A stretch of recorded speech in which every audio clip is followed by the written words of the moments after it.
Hello and welcome to more Marvel character talk.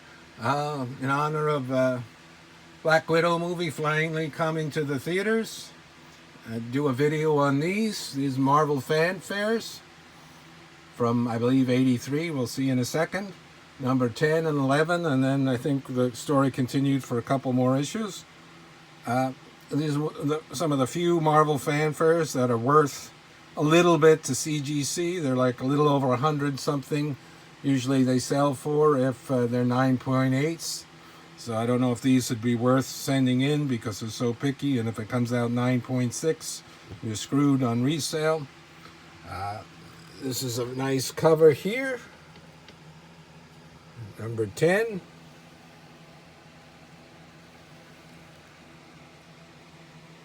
George Perez.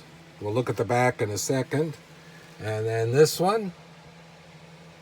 Number 11, and you see the months, August, November, so it wasn't monthly. There's a very cool cover. There's Nick Fury, and this says Perez Layton, and I'm not quite sure why it says 78 there. As you can see, this is 1983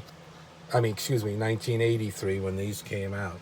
And of course this has the Marvel M, as this one does, and this has that, and that has this.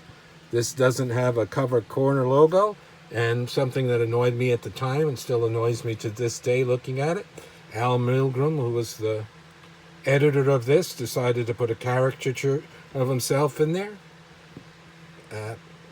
I usually don't get mad or swear or anything about in any of my videos, but I don't like that. Let's just leave it at that.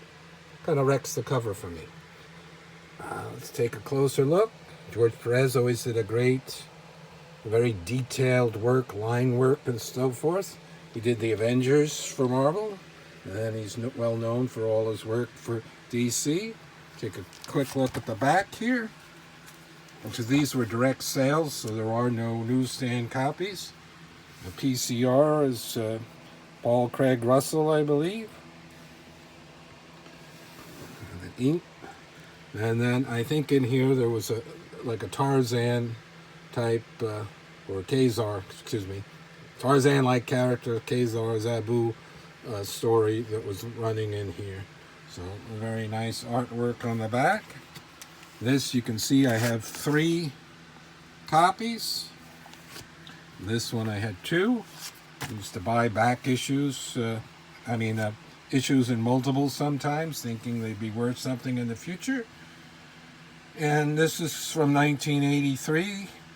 This is 2021, so I am in the future. And they're only worth that much, so you never know what to buy. If only you could go back and buy Amazing Fantasies 15 stacks of them, in a time machine. So that was a look at some solo stories for Black Widow. Until next time, more Marvel character talk. Thanks for liking and subscribing.